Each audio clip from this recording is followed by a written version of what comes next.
Prince Harry once again finds himself at the centre of a familiar conversation, one that says far more about the royal system and its expectations than it does about the man himself.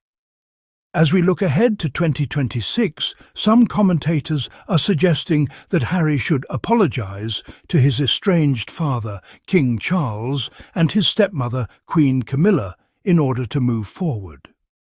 This advice, reported by The Mirror and attributed to royal expert Jennie Bond, has been framed as sweet, reasonable, and pragmatic. But when you unpack what is actually being said, and more importantly, what is being left unsaid, a very different picture begins to emerge. Let us start with the idea of apology. Jennie Bond suggests that Prince Harry could write to his father, noting that King Charles is a great letter writer who enjoys considered communication. She then goes further, saying that an apology to both his father and stepmother would help, while also expressing doubt that such an apology has already happened. On the surface, this sounds gentle and well-meaning. In reality, it subtly reinforces a narrative that Harry is the one who must make amends, that he is the primary source of rupture, and that reconciliation depends almost entirely on his willingness to concede. What is striking is how rarely this conversation flows in both directions. Prince Harry has been extraordinarily open about his experiences, his pain, and his reasons for stepping back. He has spoken about feeling unsupported, about the toll of relentless media attacks, and about the very real fear for his family's safety. He has also repeatedly said that he loves his father and wants a relationship built on honesty and respect. That does not sound like someone who is stubbornly refusing communication. It sounds like someone who has drawn boundaries after years of being unheard. The idea that Harry should apologise also raises a crucial question. Apologise for what exactly? For speaking his truth, for protecting his wife, for prioritising his mental health, for choosing a different life for his children. These are not moral failings. These are acts of self-preservation and growth. Jennie Bond's comments also touch on something far more substantial than symbolic gestures like letters and apologies. She points to the ongoing issue of security and the role of Ravec, the UK's Executive Committee for the Protection of Royalty and Public Figures. This is not a trivial matter. This is the core of Harry's concern when it comes to returning to the UK and bringing Archie and Lilibet with him. Harry is not asking for special treatment. He is asking for adequate protection in a country where he remains a high-profile target. The fact that Ravec has instructed its risk management board to reassess Harry's threat level is significant. It acknowledges that circumstances change, threats evolve, and previous decisions may no longer be appropriate. Jennie Bond herself acknowledges that if this security review goes in Harry's favour, it could be a huge turning point, not just logistically but emotionally. She notes that the lack of security has been a major obstacle to visiting the UK more often, and possibly bringing his children. She also admits that it has been a spanner in the works in Harry's relationship with his father. This is an important admission. For years, Harry has been portrayed as distant or unwilling to reconcile.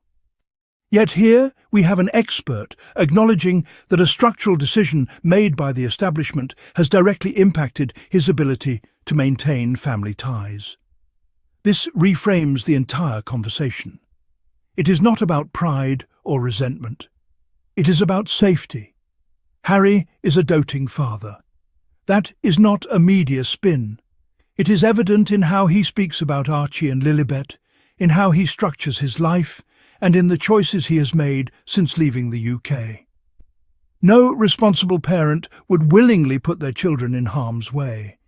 If security arrangements make travel unsafe, then distance becomes a necessity, not a choice. The suggestion that 2026 could be a very good year for Harry feels optimistic, but it also highlights how much has been unnecessarily delayed. If one security decision can remove an obstacle to family connection, then that obstacle should never have existed in the first place. There is also something deeply telling about the emphasis on letter writing.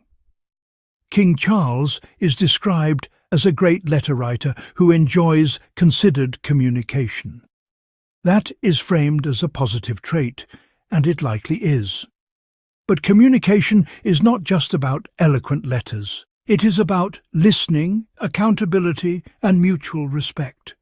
Harry has communicated extensively, publicly and privately. He has laid bare his experiences in ways that required immense courage. Whether those communications were comfortable for others does not negate their validity. The burden of reconciliation cannot rest solely on the shoulders of the person who spoke up about harm. Another layer to this discussion is the persistent inclusion of Queen Camilla in the call for apology. Harry has been clear that his relationship with his stepmother is complex. That complexity stems from his childhood, his mother's experience, and years of media narratives. Asking for an apology in that context again suggests that Harry's feelings are less important than maintaining a united front. Yet healing does not come from silence or forced apologies. It comes from acknowledgement. When commentators say that an apology would help, they often mean it would help restore appearances. It would help smooth headlines. It would help reinforce the idea that the system was fundamentally sound and that any disruption was the fault of one individual. Harry's journey challenges that idea. His willingness to speak openly has already helped countless people feel less alone in their struggles with family dynamics, mental health, and institutional pressure. It is also worth noting how Meghan Markle is conspicuously absent from these calls for apology, except as an unspoken backdrop. This silence is telling. Meghan has endured years of vilification, yet the expectation is often that Harry should make peace without addressing the harm done to his wife. Harry has made it clear that protecting Meghan and their children is non-negotiable. That is not defiance. That is integrity. If 2026 does become a positive turning point, it will not be because Harry capitulated. It will be because barriers were finally acknowledged and addressed. A favourable security review would not be a gift, it would be a correction. The idea that Harry should play his cards right also deserves scrutiny. This language implies strategy, performance and calculation. But family relationships are not games. They are built on trust. Harry has already paid a high price for honesty. Asking him to now perform contrition for choices rooted in self-protection misunderstands the entire situation.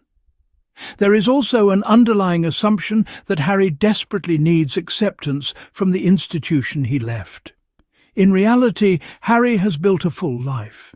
He has meaningful work, a loving family, and a sense of purpose grounded in service and compassion. Reconciliation would be meaningful, but it is not a prerequisite for his happiness or success. If Harry chooses to write to his father, it should be because he wants to communicate, not because he is advised to apologise.